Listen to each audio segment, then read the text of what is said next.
श्री त्रिलोक चंद छाबड़ा।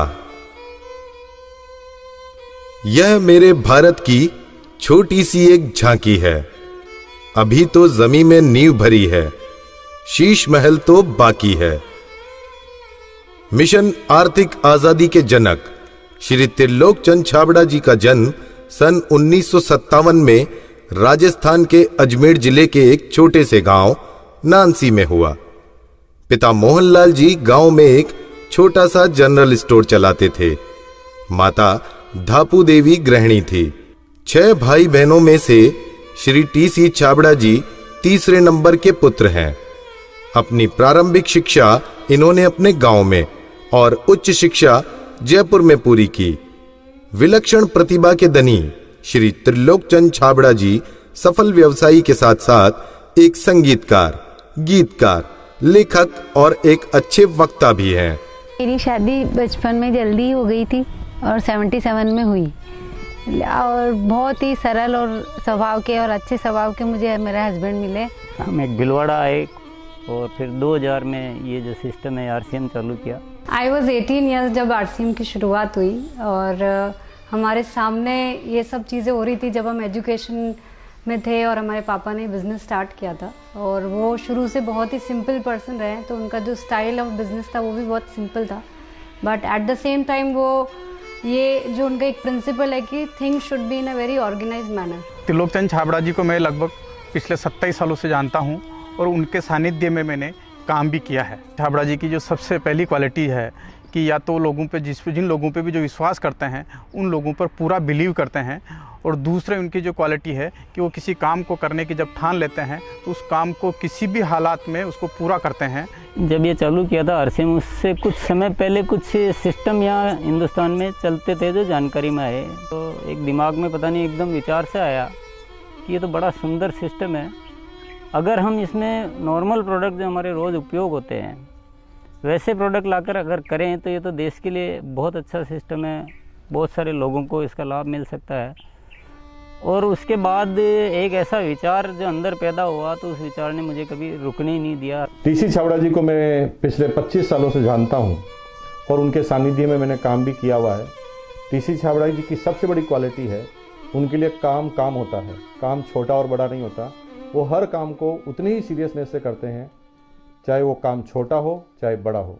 मुझे याद है जब आरसीएम की सबसे पहली मीटिंग हुई थी, एकदम फर्स्ट मीटिंग, मैं उस मीटिंग में प्रेजेंट थी और वो एक पेड़ के नीचे बाहर मीटिंग हुई थी जहाँ पे मुश्किल से शायद 20 लोग बैठे होंगे। क्या मालूम, इनसे पहली बार मिलते ही मुझे लगा कि कुछ विशेष व्यक्ति है जो बोल दिया एक बार फिर वो याद है, वो एक कंप्यूटराइज काम हो गया। मेरी एक नेचर है कि मुझे अगर कोई चीज़ अच्छे से समझ में आ गई, मैं कन्विंस हूँ कि हाँ ये ज़िंदगी में सही है या ये काम सही है, तो मैं फिर किसी के रोके रुकता नहीं हूँ। तो आरसीएम की भी यही कहानी है। शुरू में सबने मना किया, परिवार वालों ने भी मना किया, दोस्तों ने भी मना किया, बहुत सारी चीज़ें भी हुई, लेकिन मैं कन्विंस था, मुझे समझ में आ गया था कि ये सिस्टम है, इसको देश को इसकी ज़रूरत है, आम आदमी की ज़रूरत है। वो हमेशा एक ही चीज़ बोलते हैं लाइफ में कि चाहे दुनिया कहीं पे भी कुछ भी कर रही हो, चाहे पूरी दुनिया भी अगर वो चीज़ कर रही है और अगर वो गलत है तो हमको उसका साथ नहीं देना चाहिए, हमको हमेशा सही चीज़ ही करनी चाहिए। जो उन्होंने अपने जबान से कहा उसको उन्होंने पूरा किया। जबान के सच्चे ये उनमें मानता है। एमएलएम के नाम पर ज़्यादातर कंपनियां कुछ महंगे प्रोडक्ट लाती है उसमें और ज़्यादा कुछ उसमें से बांटने की कोशिश करती है, और हम आरसीएम में ऐसे क्यों प्रोडक्ट लाते हैं जो बहुत कम रेट में होते हैं। बहुत ज़्यादा इधर कुछ चीज़ों को हाई फाई करना या कुछ बहुत ज़्यादा हर कहीं खर्च कर देना, तो मेरे को कुछ महंगी चीज़ खरीदना पसंद नहीं है लाइफ में। तो मेरे को जो पसंद नहीं है मैं बेच कैसे सकता हूँ। हमारा हिंदुस्तान का मिशन मंगल इसका एक बहुत बढ़िया उदाहरण है कि उन्होंने उस पर्टिकुलर बजट में उनको बनाने की सोचा तो उन्होंने वो चीज़ बना कर दी। ये कोई भी वादा करते हैं वो पूरा करते हैं और इन्होंने जो सोच लिया कि मुझे ये काम करना है वो करके रहते हैं, और इन्होंने जो भी सोचा ईमानदारी से कर रहे हैं पूरा। बहुत सारी चुनौतियाँ आई इस काम को करते हुए, बहुत सारे लोगों ने साथ निभाने का वादा किया, साथ चले, काम को आगे बढ़ाया, फिर उनके मन में पता नहीं क्या लालच आया तो उन्होंने पूरा बाहर जाकर एक नई कंपनी शुरुआत की और पूरा आरसीएम पर अटैक करना चाहिए और आरसीएम के सारे लोगों को, सारे सिस्टम को तोड़ने की एक बार नहीं कई बार बार ऐसे प्रयास हुए कि जब ऐसी घटना हुई है तब आरसीएम में बड़े निर्णय हुए हैं। जो सामान्य गति से चल रहा था उसमें एक मजबूती आई, एक बड़े निर्णय लेने की ताकत आई कि अब तो इसको करके ही रहना है। वो बहुत कम बोलते हैं और बोलते हैं वो एकदम सत्य और सीमित मात्रा में। डायरेक्ट सेलिंग सिस्टम में एक बहुत बड़ी बात सीखने को मिली कि लोगों को कभी भी आप ओवर कमिटमेंट मत करो। 2011 में जो हमारे साथ में ये गवर्नमेंट का हुआ उसमें बहुत अलग हमारे पर इफेक्ट हुआ उस चीज़ का कि ये भी होता है क्या लाइफ में ऐसा। और वो ये जो एक फेज़ था वो बिल्कुल बहुत कठिनाई का दौर था, बहुत ख़राब स्थिति से हमें गुजरना पड़ा। मेरे परिवार पर संकट आए और परिवार से ज़्यादा जो हमारे जो टीम है, हमारे जो इतना बड़ा हिंदुस्तान में परिवार बन चुका था, उसको सबको दिक्कतें आई। लेकिन एक मन में विश्वास था कि आखिर जो सत्य हो तो सामने आएगा। ऐसा ट्रैजिक पीरियड आया था कि पूरी दुनिया ने ही बोल सकते साथ छोड़ दिया। इनफैक्ट जो एकदम अपने बोलने के लिए होते हैं उन लोगों ने भी साथ छोड़ दिया। लेकिन पापा की वो जो हिम्मत थी और जब भी हमने उसके बाद या उस दौरान जब भी हमको मौका मिला उनसे बात करने का, उन्होंने एक ही चीज़ बस हमको बोली थी कि सब कुछ ठीक होगा क्योंकि हमने कुछ गलत नहीं किया किसी के साथ। हमारे जो आरसीएम परिवार है उनका इतना विश्वास था कि उन्होंने 1 साल इंतज़ार किया और पूरा डटे रहे।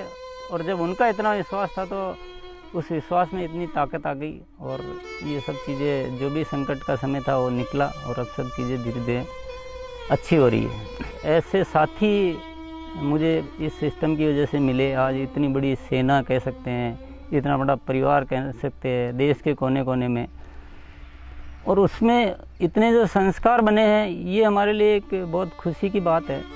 इतना बड़ा व्यापार उद्योग धंधा होने के बावजूद, इतनी बड़ा साम्राज्य होने के बाद भी उनमें तनिक भर भी अहंकार या पैसा होने का घमंड दिखलाई नहीं देता है।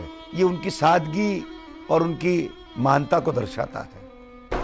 मुझे मेरे फादर इन लॉ की एक क्वालिटी सबसे अच्छी लगती है कि वो आज इतना बड़ा बिजनेस करने के बावजूद भी वो इतने डाउन टू अर्थ है कि किसी को भी विश्वास नहीं होता जब मैं उन्हें उनकी बातें, उनके किस्से सुनाती हूँ। एक छोटी सी बात ले लीजिए, अगर हम जब भी खाना खाते हैं हम डाइनिंग टेबल में बैठ के खाते हैं, पर वो आज भी प्रेफर करते हैं कि हम ज़मीन पे उनके साथ बैठ के उनके साथ भोजन करें। त्रिलोकचंद जी छाबड़ा एक व्यक्ति नहीं, आंदोलन है। उनके जीवन में उन्होंने बहुत संघर्ष तो किया ही है, लेकिन सबसे बड़ी बात उनमें है सादगी और सच्चाई। आरसीएम की शुरुआत से ही मैं काम कर रहा हूं और जब आरसीएम बिजनेस की शुरुआत हुई थी तो टीसी छाबड़ा जी की एक सोच थी कि दुनिया में जो कंपनियां आती है मल्टी लेवल मार्केटिंग में, वो बड़ी बड़ी और महंगे महंगे प्रोडक्ट लेकर आती है। और टीसी छाबड़ा जी की सोच थी कि मैं एक ऐसी कंपनी की स्थापना करूं जो इस तरह के प्रोडक्ट बनाए जो इंडियन रेट में हो, इंडियन कल्चर में हो, इंडियन मेंटालिटी को सूट करते हो और आम आदमी उस बिजनेस को कर सके, आम आदमी अपने जीवन को बदल सके। 2016 में इसकी गाइडलाइन जारी की गई भारत सरकार द्वारा। उसके बाद से इसमें काफ़ी स्पष्टता आ चुकी है। उसके बाद हमने पूरे सिस्टम सेट किए, हमने पूरे टेक्नीशियंस सेट किए, हमने लेबोरेटरी सेट की और इतना बड़ा सेटअप हो चुका है कि आज हमारे आरसीएम की प्रोडक्ट रेंज में करीब 400 प्रोडक्ट शामिल हो चुके हैं और आगे ये श्रृंखला चालू है। आरसीएम क्यों अपनी ओन मैन्युफैक्चरिंग इकाइयाँ स्थापित करता है या अपना सेटअप क्यों लगाता है, इसके पीछे जो मुख्य कारण है कि आरसीएम ने अपने प्रोडक्ट डेवलपमेंट में 4 कमिटमेंट कर रखे हैं कि ये चारों चीज़ें हमेशा रहेगी। पहली चीज़ है प्रोडक्ट उपयोगी होंगे, दूसरा स्वास्थ्य के लिए अच्छे होंगे, क्वालिटी नंबर 1 होगी और रेट बहुत रीजनेबल होगी। आरसीएम हमेशा उसके लिए कमिटेड है और इसीलिए इतनी सारी इकाइयाँ स्थापित की गई है और नए प्रोजेक्ट प्लानिंग में है। फर्स्ट ईयर था उस समय 21 करोड़ का टोटल टर्नओवर हुआ था और हाईएस्ट टर्नओवर जो है आरसीएम का वो 1750 करोड़ तक एक साल का हो चुका है। अच्छी बात ये कि हर साल 30% ग्रोथ हो रही है, पिछले 5-6 सालों से मेंटेन ग्रोथ है। अपनी तरफ से पूरी कोशिश ये रहेगी कि कोई भी कमी किसी भी तरह की हमारी तरफ से नहीं रहेगी कि इस काम को एक बहुत ऊंचे मुकाम पर पहुंचाना है। और जब लाखों लोगों के जीवन में अगर हमारे इस छोटे से प्रयास की वजह से अगर थोड़ा भी हम कुछ योगदान कर सकते हैं, ये हमारे लिए बहुत गर्व की बात है। मेरा गोल जो है वो ये है कि आज अपन इस RCM को हिंदुस्तान में नहीं बल्कि कुछ ऐसा करेंगे कि पूरे विश्व में इसका बहुत बड़ा नाम हो। तो आइए सदी के इस महापुरुष, आर्थिक आजादी के जनक, लाखों लोगों के प्रेरणा स्रोत श्री त्रिलोक चंद जी छाबड़ा को हम सब खड़े होकर जोरदार तालियों की गड़गड़ाहट के साथ ओजस्वी उद्बोधन के लिए आमंत्रित करते हैं।